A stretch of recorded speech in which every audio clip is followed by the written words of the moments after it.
Welcome to the Predictable Revenue Podcast, where sales leaders teach you what's working for them so you can build it yourself. Feeling ready to kick your sales into high gear? We're here to help. Check out our sales coaching and consulting services at predictablerevenue.com. Welcome back to the Predictable Revenue Podcast. I'm your host, Collin Stewart. Today I'm joined by Benjamin Dennehy. He is the UK's most hated sales trainer. You've probably seen him on YouTube. And we're going to talk about how to get your salespeople to stop acting like idiots. Benjamin, welcome to the show. Thank you for having me. It's a pleasure to be here, Collin. I appreciate it. Yeah, I'm excited to have you. I was at a conference, actually. It was a friend of mine who was launching another SaaS revenue finance company, and we were one of their first customers. And I remember being at one of the booths or one of the tables talking about, what do you do? Sales consulting, outsourcing, blah, blah, blah, blah. And he stops me, he goes, have you seen the UK's most hated sales trainer? I was like, no, I've never seen this. This is probably about a year ago. And he's like, oh, you got to watch them. We sat there and we watched a couple of your videos. And I was like, these are great. Like, we got to get this guy on the show. So I'm really excited to have you on. I love the brand. I love the what you're bringing to the sales community. It's like from the outside, it looks like YouTube content, but on the inside, it's really high quality, sales lessons. So You're like tricking people into enjoying and learning about sales, which I absolutely fucking love. So welcome to the show. I'm excited to have you here. Thank you. Let's crack on then. Let's have some fun. So why do we need to get people to stop? Why do we need to get salespeople to stop acting like idiots? Because it's costing you a lot of money, I bet is the easiest answer. Salespeople are shockingly bad.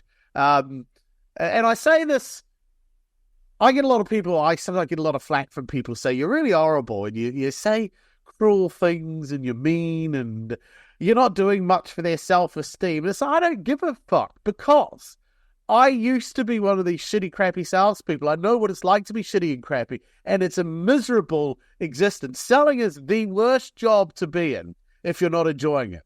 It is soul-destroying.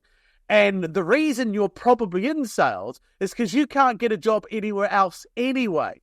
So that doubles down on the awfulness of being in sales. Because, like I say, I've been in conferences. I've had several hundred people in a room, or 1,000 people even go, put up your hand if you wanted to be in sales when you were at school. And you're maybe at one or two out of 100, several hundred people, right? And so it's how the hell are the rest of you here? And it's you fell into it. You needed a job. You studied gender studies or sports psychology or something stupid like that at university. You needed a job. No one's going to pay you for the crap you learned. So you look good, you're thin, you don't dribble, and you can string a sentence together. You're qualified to be a salesman. And so you fall into it and you get stuck. And most are in there, deep down, don't want to be there. And if you're doing something deep down you don't want to do, are you ever going to get really that good at it? So you do just enough to get by, just enough to be relevant, and that's their life. And unless you go off and retrain as a doctor or a teacher or a barista, you're stuck in sales. It's a terrible place to be if you suck. Mm-hmm. I mean, arguably, you need to retrain to be in sales if you've got that mindset. Yeah, you want to get good at it. I trained as a barrister, so I qualified as a lawyer. I assume you have barristers in the Canadian system because it'll be selling. Right, so you know what a barrister is. I know what a barrister is. Lawyers for our American fans. Yeah. Yeah, lawyers or attorneys, as the Americans would say. Yes, so I qualified as one of those, and I wanted to be a lawyer. And when I fell into sales, because I needed a job when I came to England, I decided that you should treat law and sales were the same. It wasn't about the outcome, it was about how you got there. And if you got good at getting to the outcomes would start to consistently be the ones that you want. So I learned very quickly to focus on what matters, not whether or not you make a sale, but what you do to get up to the point where the person has to make the decision. That's everything I can control, just like a lawyer controls that up to the jury going out. So I started to think selling can be professional if done properly, if done in a way where you act like an advocate for your brand. And I have no dog in this fight. Buy from me, don't buy from me. Whatever happens at the end, I'm happy with. I'm just going to do my job properly up to the point you make the decision on whether or not you're going to buy or not. So that to me was how I approach it, and that's how I've systemized it. No, you said something interesting because you kind of alluded to the fact that salespeople don't want to be in sales, and that's why they suck at it. Yes. Why don't you think people want to be in sales? Because who wants this for their life?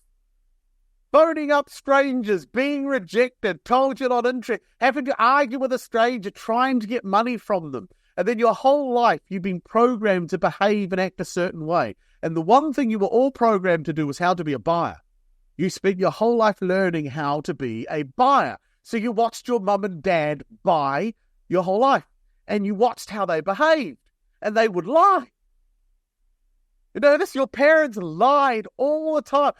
I always use this example. Do you remember? You'll be like 10 years old. You're on the high street with your mum and your dad, and they're looking at a video machine, as it would have been in my day, a VCR, probably a digital recorder nowadays, whatever. So your dad's in the store, and he's asking the salesman all these questions. Does it do this? Does it do that? Can I do this? Can I do that? Will it record this? And the salesman's, yes, sir. Yes, sir. Let me show you this.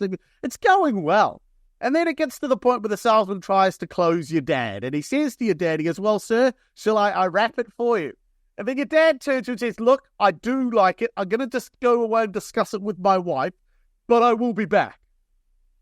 So you walked out of the store, you're holding your dad's hand, you look up at him with those big cow eyes, are we going to get it, Dad? He goes, nah, too expensive. And you could, but you told him we were going to discuss, oh, no, you just say that to get rid of a salesman. Yeah. So your whole life, you watched your mum and dad lie their way through the sales process. The phone rang. Nah, she's not in. Who was that, Dad? Sales call. Yeah. So we were programmed that it's okay to be deceptive. And so then you go out to the world selling and you meet all these people behaving deceptively towards you and they don't know how to behave. So they go along with it. Whenever someone says, I need to think it over, they get back to the office. How I was good. Yeah, really good. I mean, they got to think it over, but I got a real good feel about this one, Gov. And you know, when they spend their life and then they're banging their head on, I don't get it. Chasing, trying to get a hold of someone that forgot to buy. Yeah, in the pipeline, 60%.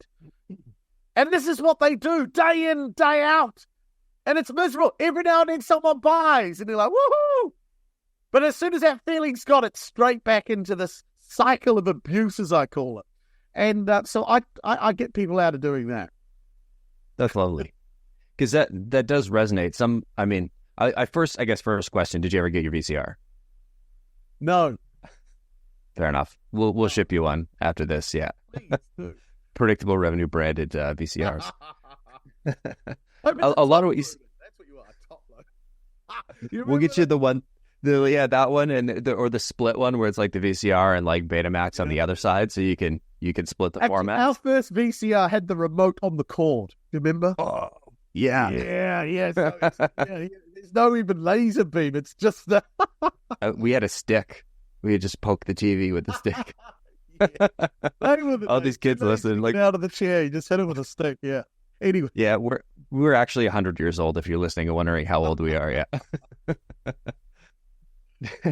A lot of what you said resonates to the early days of my sales experience where I didn't know, like there was all this other, it's sort of like the Matrix, there's all this code happening around you. You don't realize you're in a computer program and you're just kind of happy as it is. And I wasn't having very much success. I wasn't a great sales rep. I was, I made some deals and every time I closed a deal, I'm like, yeah, I'm a great sales rep again. And then you go the next month and you're like, oh, I'm not a great sales rep again. And so much of your identity can be tied to your last month's performance.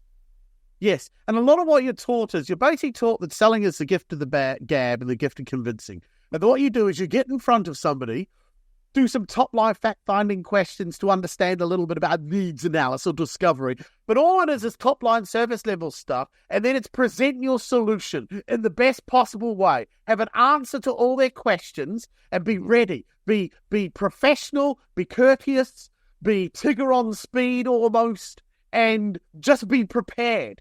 And it's not a conversation, it's a presentation. And then you go away and you hope you've done enough. And you sit and you just got to wait for the, yes, thank you for coming in, we decided, well, or we don't hear from them, or they phone up and say, we don't want to move forwards with you. And you're then told by those above you, don't worry, it's a numbers game. Just get out there, do more of this. The more meetings you have, the more presentations you give, you'll make money. And it's like, but I thought this was a profession. Would you hire a lawyer or a doctor, a surgeon, I should say, whose mentality is, well, the more trials you do, the more likely you are to win.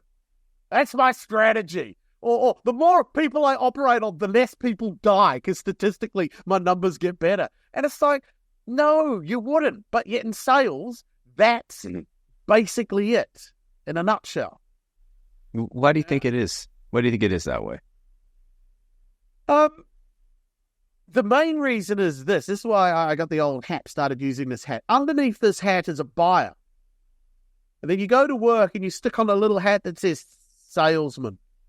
But the problem is all the programming that I have as a buyer is going to dictate how I behave. So when you get in front of a prospect and they slightly wince and go, you're expensive, there's a little bit inside of you that goes, yeah, we are.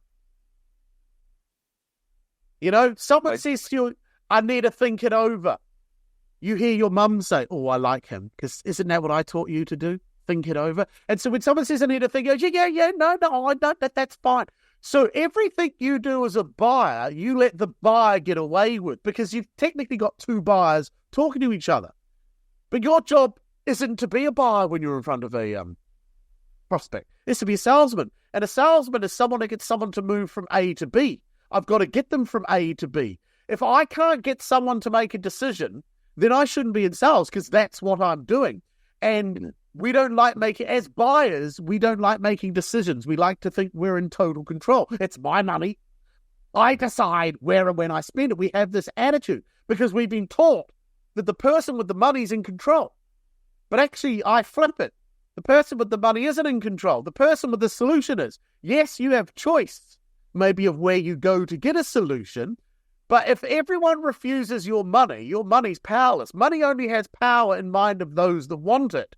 So my approach to selling is I build a business that works. Everything in our warehouse does what it's supposed to do. I'm not here to justify my existence or my product to you, Mr. Prospect. I'm here to find out why I should sell this to you. Why should I let you buy this? Because if you buy this and it's right for you, you're going to thank me. Yeah? So I'm not here to convince you. You're here to convince me. Why should I let you buy this? And that changes the entire dynamic of the conversation. And rather than trying to kowtow to them and convince them, it's actually, I'm here to figure out why this won't work. I'm here to figure out why you won't make a good customer. And if we get past that, whatever's left is probably going to go my way. And that's a process I can control, which means I get greater predictability. I'll know before the meeting's over if you're going to buy. Because we'll agree by the end of it, this isn't for you. Or this is for you. What are you going to do? So it's about control. Most salespeople don't have control. They react to the prospect as opposed to direct, guide, and control it. Totally. And so much of what you said there is about honesty. Right? And being straightforward. Honesty going both ways. Yeah. I like to think of it as like I'm a Sherpa in my sales role. I'm a Sherpa, and you, the prospect, are going to fucking climb Everest. Yeah. And if I see you there in flip-flops, I'm like, you're not coming up this mountain. And if you look out of shape, I'm like, I'm not going to go on this journey with you because you're not going to make it to the top. Yeah. And so it's what you're going to do to, whatever purchase you're making, you're going to buy something. You're going to put your neck on the line politically within your company. You're going to invest some money. And then you're going to have to go through, the work we're going to do together is only 5% of the work that this person is going to have to do to make a change in their organization. It is just the tip of the journey. It's going from, base camp to that first peak.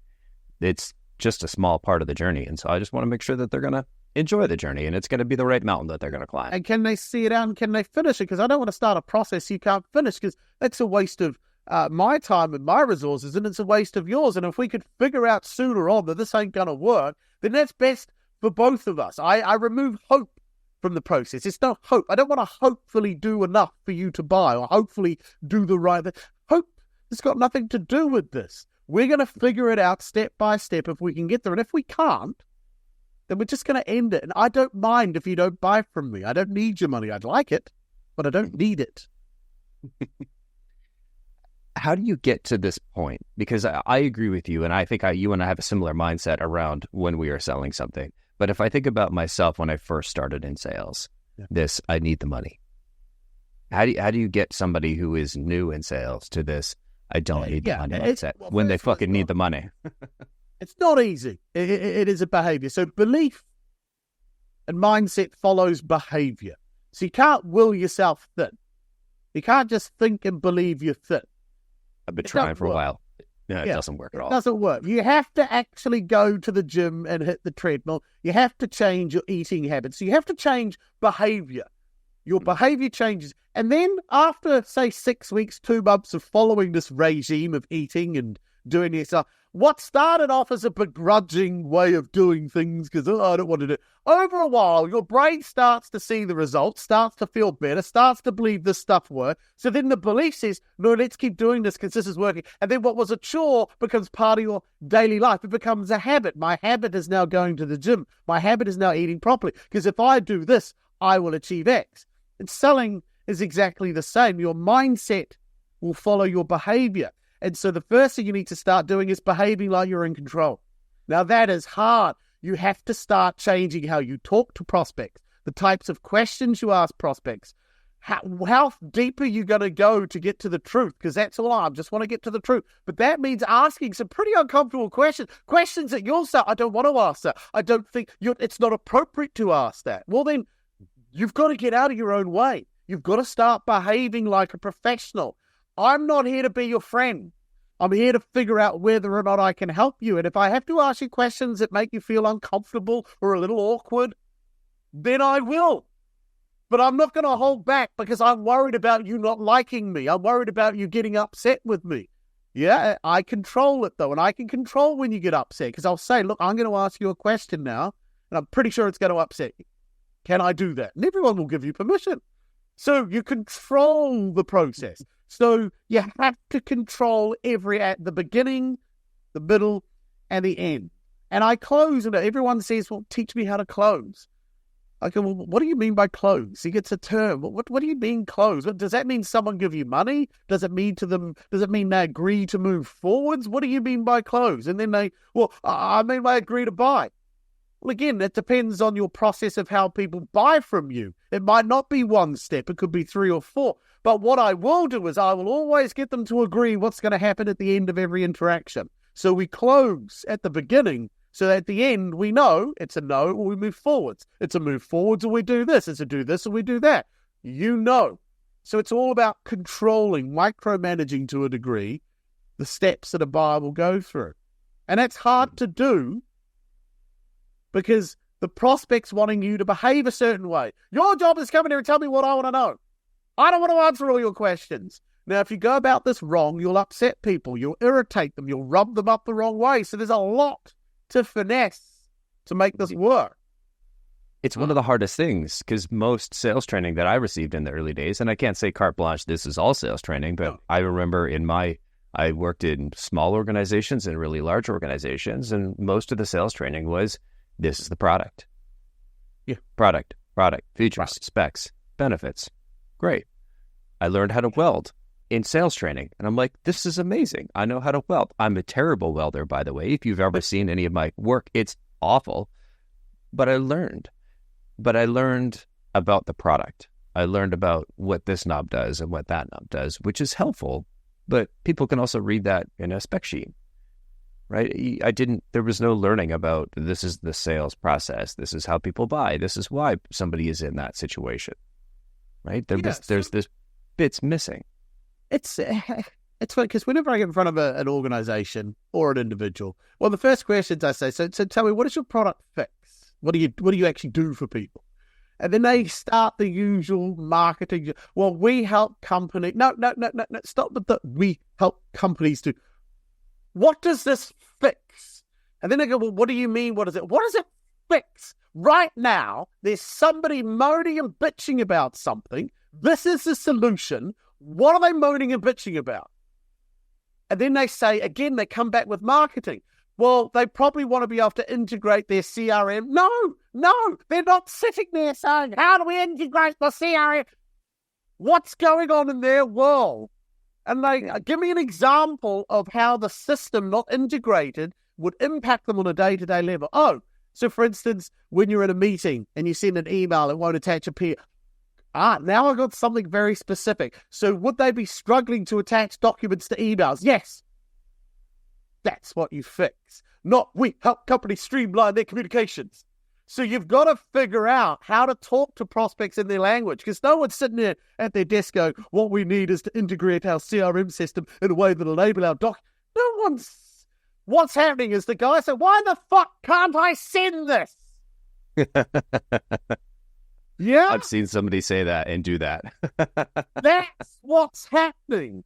That's what you fix. When you phone up or you get in front of people, you don't talk about how we integrate CRM systems. You go, I don't suppose you've ever struggled to send an email with a PDF. Yes. Yeah, but they don't do that. It seems so obvious, but they don't. They've just been taught, toe the company line, talk about the product, talk about what we fit. But they never ever speak what we do, how we do it, why we do it. They don't get the prospect to discover you can actually help me on a practical day-to-day level. Yes. Mm-hmm. You don't need any of this fancy jargon. Mm-hmm. Yeah. That's what they don't do. Yeah. It's more about the job to be done than it is about the product or the service or the benefit. It's about what do you help somebody accomplish. I really love that. Yeah. Yeah. And it sounds simple, but you can be amazed at how most people in sales, Carl, you ask any salesman, so what do you actually fix? Oh, well, what we help company, and straight away, that's a default setting. They can never, if someone said to me, Benj, what do you fix? I help managing directors. They're frustrated. They've got salespeople that don't pick up the phone. They're worried that when they do, they get fobbed off by gatekeepers, or if they do get past the gatekeeper, when they do get through, they sound a bit wimpy, and people think, I wouldn't even meet with them. I fix that. Yeah, that sounds like my salespeople. Oh, really? What are the odds? No, I'm a sales trainer who helps you improve your bottom line by giving you a rigid process driven by psychology that will enable you to have more control over your prospects. Yeah, we're all right, thanks. Much easier. Much easier to say no to that. Totally. Much easier to say no to that. And then you get these people after they go through the generic sales training of you learn about the products, learn about the features, learn about not about with the pains that we solve. And then they come to Benjamin, they go, hey, how do I close? You're like, you're missing the point. You're missing the point. Yeah, you haven't earned the right to close anyone yet because you don't even know why you're there. So I used to think that the close was something that was a set of words. And I remember reading sales books in the early days. It was like, this is how you close. You ask for the sale. Okay, cool. When do I ask for the sale? Is it too early? Is it too late? It's like, you never ask for the sale. The whole sales process builds the business case. And then does this make sense? When do you want to get started? Right? Like that's probably as closey as I get these days. You mentioned it earlier, the matrix, and I call my training program the sales matrix courses because it is a matrix. Totally. And most salespeople are stuck in a matrix and they don't see it until you show it to them. And what I'm about to tell you now is I've shown to every MD, CEO, salesperson I've ever met. And they all look at it and they go, oh my goodness, that's exactly what we do. You've just described my life. And it goes like this. Salespeople want to get in front of people. So they get in front of a prospect. The first thing any prospect is ever going to do is deceive you. They're going to lie to you. A prospect can say they're the decision maker when they're not. They can say they're not the decision maker when they are. They can say they have budget when they have no money. They can say they have no budget when they have plenty of money. They can say it's urgent when it's not urgent, not urgent when...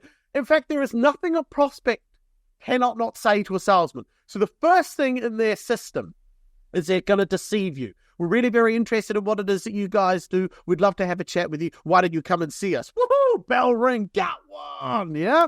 Then you get in front of the prospect. And this is step 2. The prospect maybe wants what you have, but there's just one caveat as a human being. I want what you have, but I don't want to pay for it if I don't have to. So the next step of my process is invite you in and pump you for information. Can you do this? Can you do that? How long have you done it? Will it work? Would you do that? What would you recommend? How would you do this? And I ask a lot of questions because I know that you as a salesman will answer them because you want to impress upon me how smart you are. So I get to pump you now. So if you were us, would you suggest something like this? Would you go down this route? And I do this with 3 or 4 different potential suppliers. Between all of you, I may not need any of you. Now, the meeting's going well because you're answering questions. The number one thing we love talking about is ourselves. So as a salesman, you think, this is good. They're asking all the right questions. They're hitting all the buttons. You're getting excited. So The meeting becomes that natural crescendo, and the salesman goes in for his step, and his step is to try and close them. So, Mr. Prospect, based on what we've discussed and what we've shown, how do you want to move forwards? At this moment in time, the prospect is ready. I knew you were going to close me at this point. I know at the moment we finished with you vomiting all your information, you're going to close me. So I'm ready. So now I have my 3 get out of jail free cards. Stalls, objections, and higher authority. Suddenly I go, look, if this decision were up to me, I'd make it today, but I've got to go discuss it with X, Y, and Z. Oh, hold up. But when I spoke with you on the phone, you said you were the decision maker. Oh, ultimately I am, but I'm not going to make this decision. I'm not. So first, second one is, stalls. Look, it's great. Budgets are on hold, but we'll pick this up in the next quarter. Or, look, I can't make a decision today, or we don't buy days that end in a Y, or there's some stall or objection. Or the third one is objections.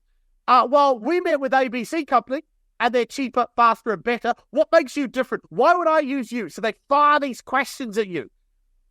And once this period's over, you're feeling a bit dejected because you've done your best. And the prospect says, I'll tell you what, is there something you can send me? Can you put something in writing just to sum up what you've talked to us today in this meeting? And you go, of course. Now, you call it a quote or a proposal or whatever. I call it document your stupidity. Yeah? You can't go away and put into writing everything you've just told us so that we can now do what with it? Nothing. Shop it around. Feed it internally to see if we can do this ourselves. Or give it to you. So you got like 1 in 4 chance that if you ever give anyone anything in writing, you'll get it back. And then what happens?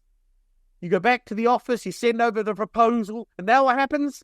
The salesperson has to wait. They give it a few days because they don't want to look too needy. I sent it over on Wednesday. I'll touch base Friday. So Friday lunchtime, pick up the phone, doesn't answer, so you drop him an email. Just wanted to make sure that you got... for some reason, the email didn't work on Wednesday. Just got to make sure you got the proposal. Nothing. Following Monday, nothing. Wednesday, no, you phoning, calling, you go, and then eventually you finally get a hold of the prospect. And you hear the voice. Oh, hey, is that Collin? Oh, yeah, it's me. Oh, hey, Benjamin. Yeah. Look, I'm just phoning up to see. Oh, look, I haven't had a chance to look at it. I've been just so snowed under. Look, we've decided to park this for now, I'm actually just about to go on holiday. They've got all these excuses as to why they've not read what you sent them or have responded to you. And then you go, it's okay. No, it's fine. No pressure. Yeah, you just get back to me when you're ready. And they just repeat that cycle over and over again. And eventually somebody buys. How do you break that cycle? Brutal. It's brutal. How do you go about breaking that cycle? Because I imagine there's a few people nodding along. I certainly have been stuck in that Groundhog Day nightmare. Yeah. The first thing is, first of all, you stop behaving like that. That is a pattern of behavior. So when you get in front of a prospect, they're expecting you to behave a certain way. In fact, before you've got in, they've probably sat there. Okay, so we got this guy, Benjamin, coming. I want to understand this, and this, so we'll pump him for that. Obviously, we're going to see a few other people, so we're not going to make a decision today, so we'll ask him to send her. They've already got it mapped out. So my job is to go in and buck the trend, do the opposite. And I'm going to leave that meeting with a no or a next step.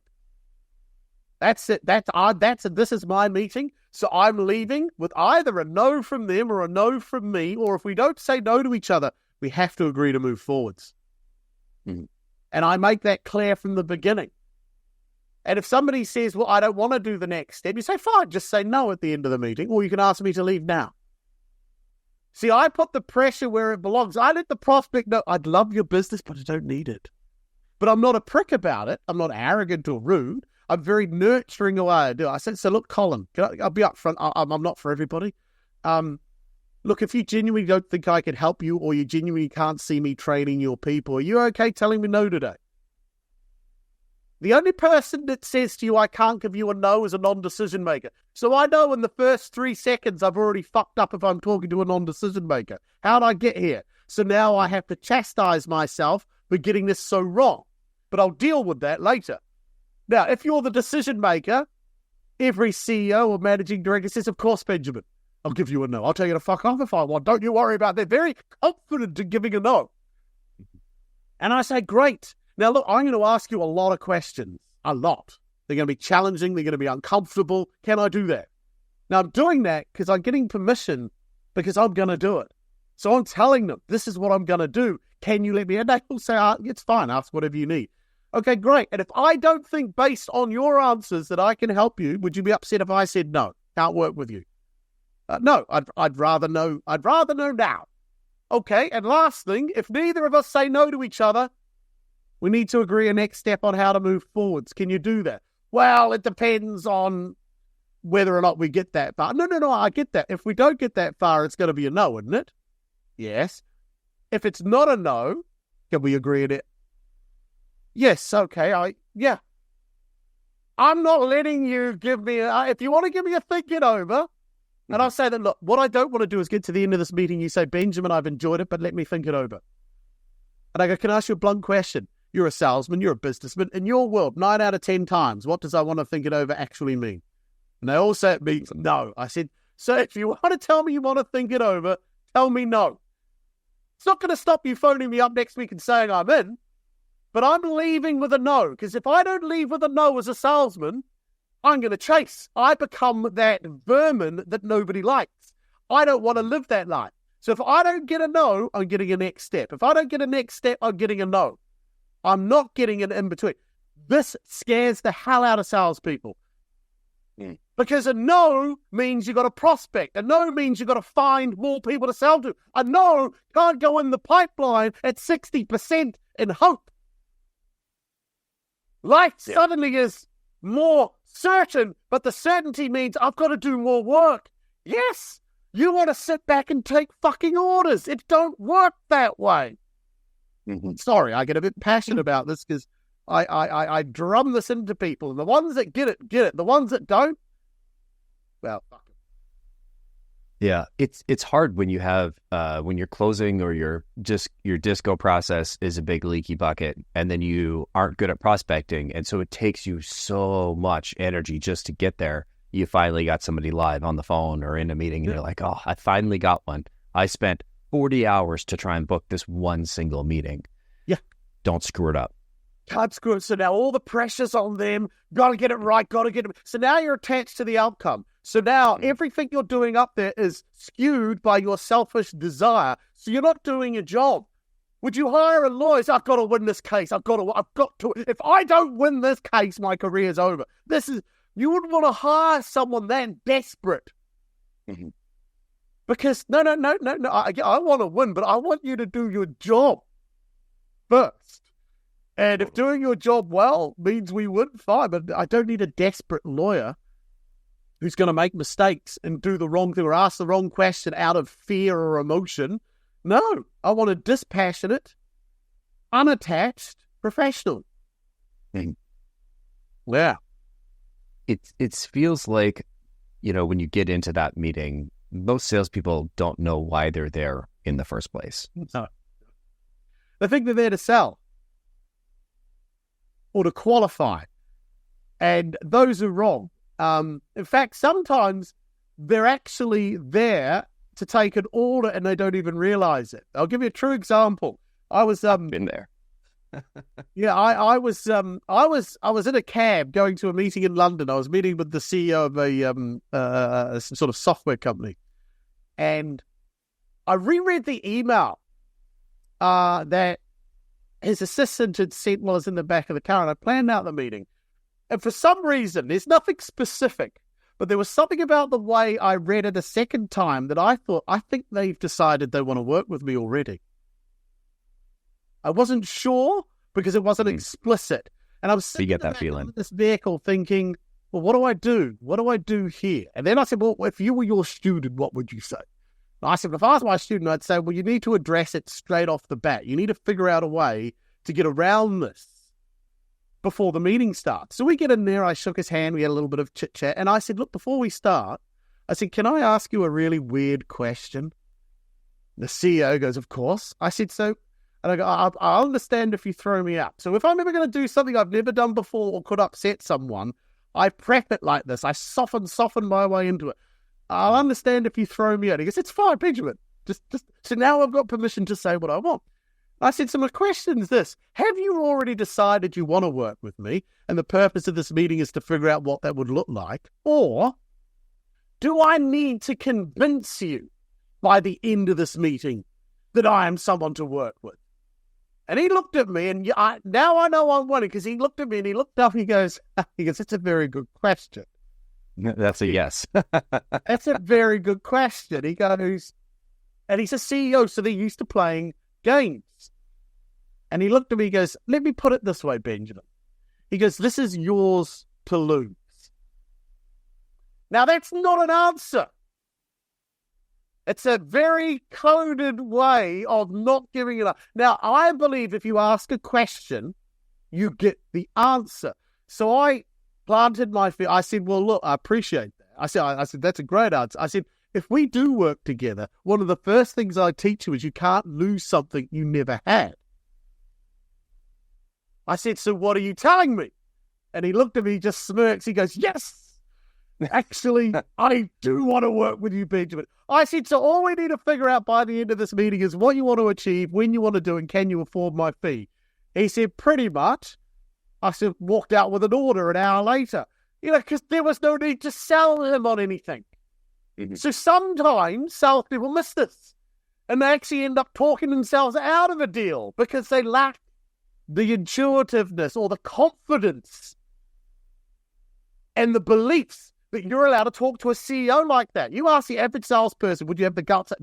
No, you can't ask someone at the beginning of if they've already agreed to buy it. Why? Well, you can't. Why? But there's no reason. It's just, well, I'd be scared. I don't care about your feelings. I care about you doing your job. Mm-hmm. Yeah? I care about your commission check. Yeah, I care about helping you feed your family, not how you feel. Your wife isn't going to say, how do you feel about it? I feel great, but I've sold nothing. Good for you.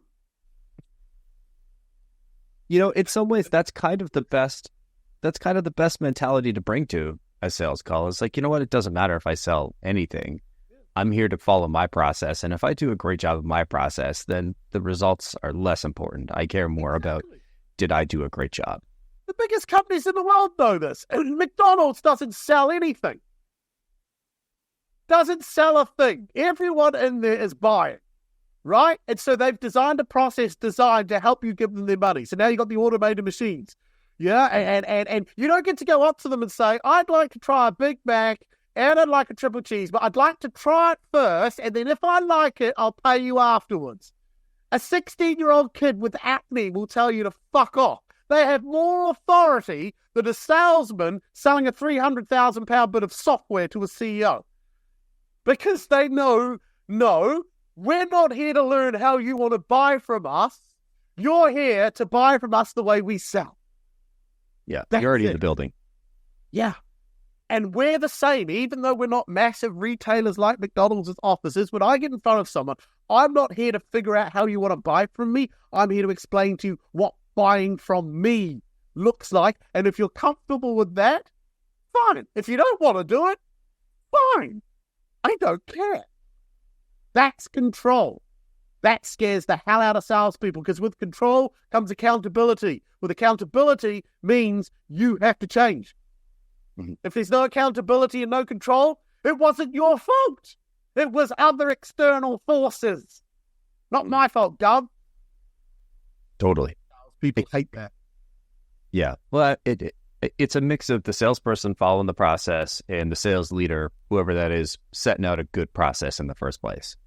And so I'd love your thoughts on, like, what is a great sales call? What does a great sales process look like? Well, let's take a sales call. I always follow the same structure because the structure works. First of all, you start off with a pattern interrupt. You need something other than, hi, my name's Benjamin from ABC Company. Yeah? Instantly, because what I want to do is, I like permission-based openings. There's all these debates around whether or not they work or they do work. And the better you are at them, the better they work. It's like anything in life. So they do work. And there's a reason I use a particular one, because it's underpinned by psychology. If you get through to a decision maker, a CEO or an MD. And one of the first things out of me, I'll be upfront, this is a sales call. Do you want to hang up? When you tell someone who's used to getting their own way what to do, there's an almost guttural instinctive reaction to say no. That is why I do it. So whenever I get through to a CEO, I'll be upfront and say, do you want to hang up? I'm knowing statistically, more likely than not, they're going to say, well, no, depends. You see, that's what I want. I want them. So I'm doing it on purpose. It's not because it's a cute line. It's done because I know I'll elicit a don't you tell me what to do type of response, which is good. That's what I want. Then I follow it up with a 30-second pitch, as I call it, where I list 3 things that they'll recognize, if they have them, that they suffer from. So no product, no solution. So I work with MDs like you, very successful, but they got sales guys and you're perhaps frustrated. They're perhaps not picking up the phone, spending most of their time farting about on LinkedIn. And yeah, I can relate to that. So I list 3 things that I know that my ideal prospect will be able to relate to. Doesn't mean they recognize. People say, but what if they don't recognize it? Then they're probably not someone I can help at this moment in time. If they don't recognize the key 3 things I fix, this isn't someone I want to spend any time with at this particular juncture in life. Mm-hmm. There's no point. So if they pick it, though, I've got it. So I list my 3 things. I then follow up with, I push away, but you're going to tell me you don't recognize this. Now, then I say, yeah, I do, or no, I don't. If they say, well, I do, actually, I then get them to pick one of those 3 things. And I quickly summarize, I'm not picking up the phone, giving away your money through discounts, or kissing frogs. If you could only fix one of those 3, which would you pick first? Now, you ask them which would you pick first, because psychologically, they have to pick one. And there's a reason why they pick one and not the others. And they normally pick the one that they feel the most, or the one that's most pressing. But that's the one I want to talk about. I want to talk about something that you've just chosen hurts you more than the others. So they go, well, it would be my guys not picking up the phone. And then I pause and say, look, I've had my 30 seconds. Now, this is important because prospects listen. Now, I said I wanted 30 seconds. I've had it. Now I'm going to get permission. Look, I've had 30 seconds. Can I have maybe 1 more minute? Yeah, sure. Because if I don't do that and the conversation continues and I say or do something by mistake that upsets them, instantly they remember the 30-second agreement.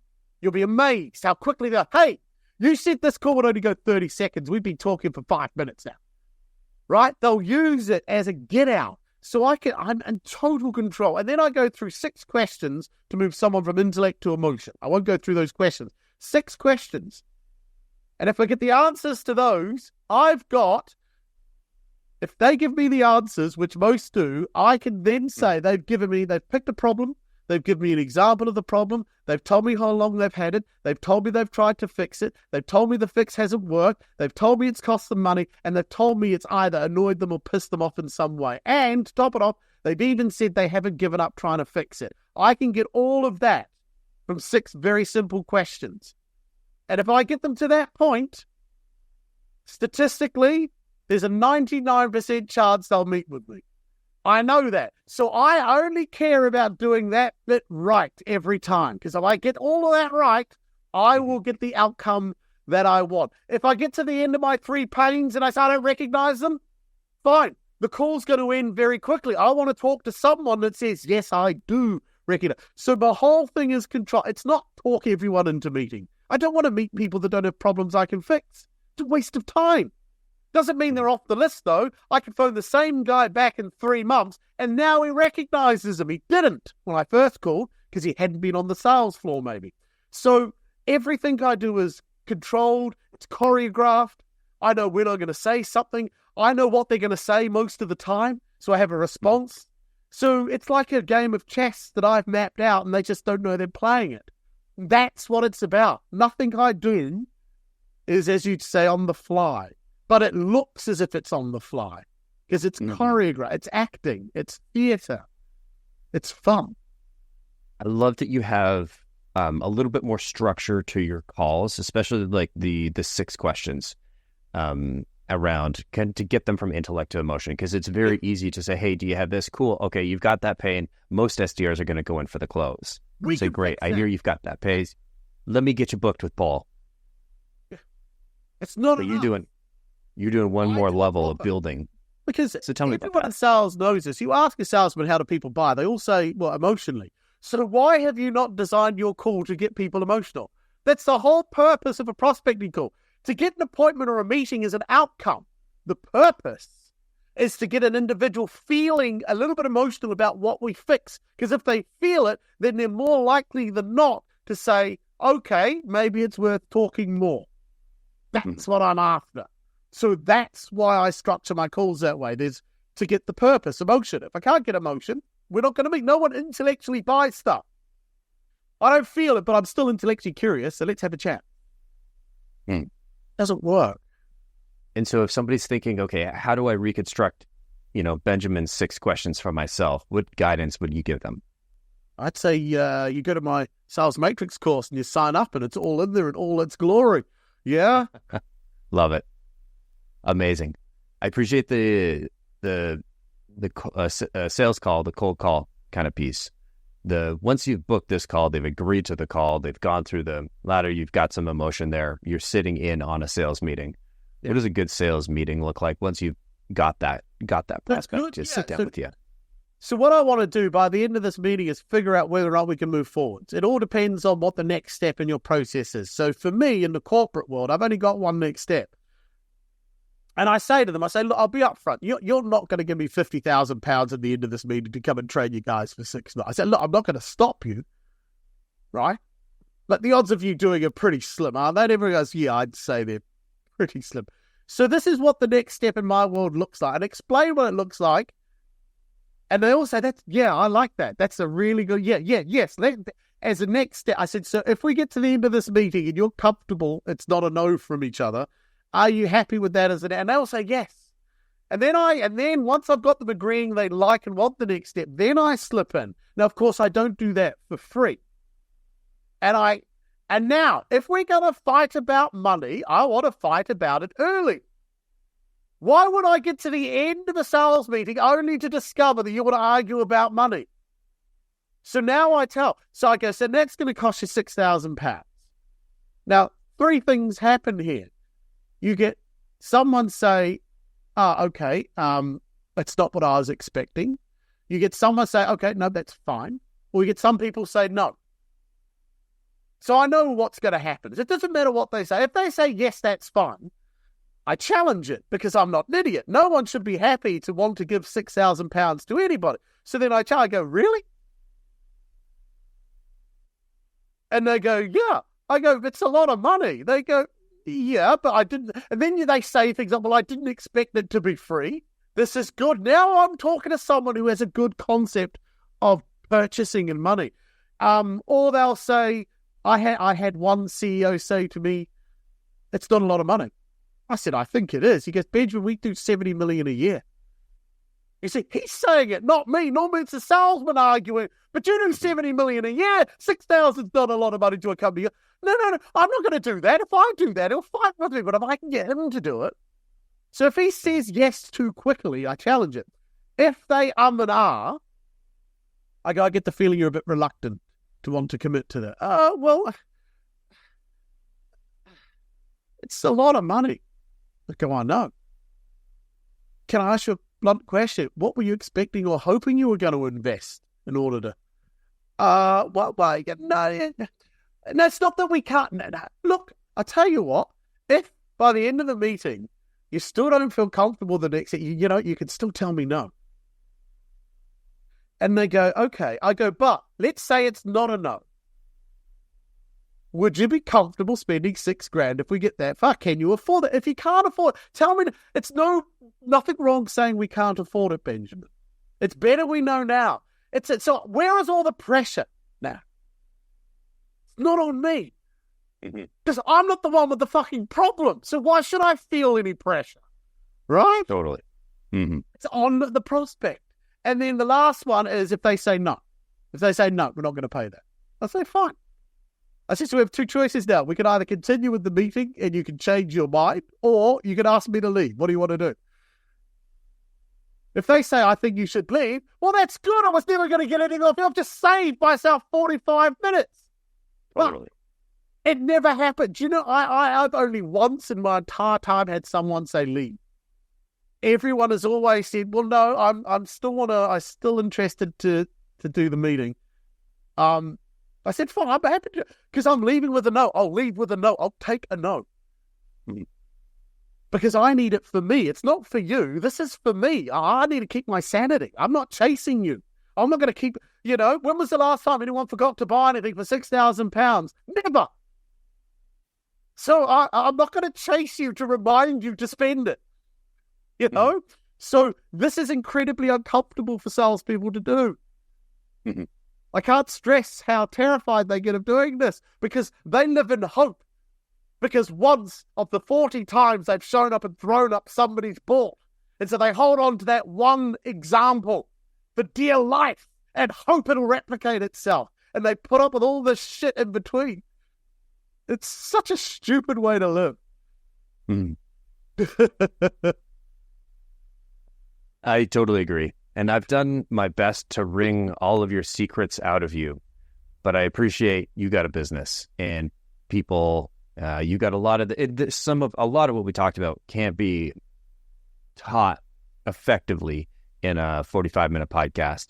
No. So if people are curious and they want to learn about your matrix, or they want to talk about how you help salespeople, or they want to find a way to hire you, what's the best place for them to start looking? LinkedIn is obviously one of the best places to find. Not hard, you just put in my name.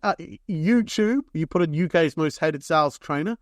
And of course, I've got my website, salesmatrixcourses.com. So it's not hard to find. If you just put in UK's most hated, you don't even have to finish it and it'll bring me up on Google. So, yeah, I'm easy to find.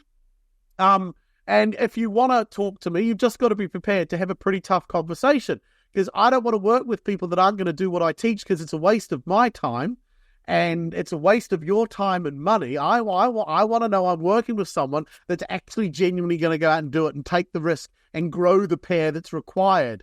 And once you get good at it, you'll never look back. But this is for the few, not the many. Like I say, most people don't want to be in sales. So if you don't want to be in sales, you're not going to spend the time or the money or the effort to get really good at it. So this is for that 15 to 20% that do want to do this. And so if it's a CEO, reach out. If you're a CEO founder, you want to come talk to your sales. Bloody expensive, and I hate corporate work, so you're going to have to really convince me why I should get off of my fat, lazy chair and physically leave my office and go and do something. Yeah. Fair enough. And if they're a salesperson and they just want some training, what's the best course for them to start with? Well, it depends what you want. Telephone prospecting, but if you subscribe to my platform, you get access to all the different boot camps. So you got questioning strategies, how to run a sales meeting, telephone prospecting, objection handling. It's all there. You just use it at your leisure. Right on. I can't believe this has been almost an hour. Benjamin, thank you so much for coming on the show. Well, thank you for putting up with me. It felt like a 5-minute podcast, and I suddenly looked at the time and went, wow, this has been great. Thank you so much for coming on the show. We'll put links to your YouTube, to your website, and the courses in the show notes. So if anybody's curious, they just want to make it easy, go click those buttons. Benjamin, thank you so much for coming on the show. Thank you for having me, Collin. It's been a pleasure. Pleasure's been all mine. And thanks to everybody for listening. We'll see y'all next week.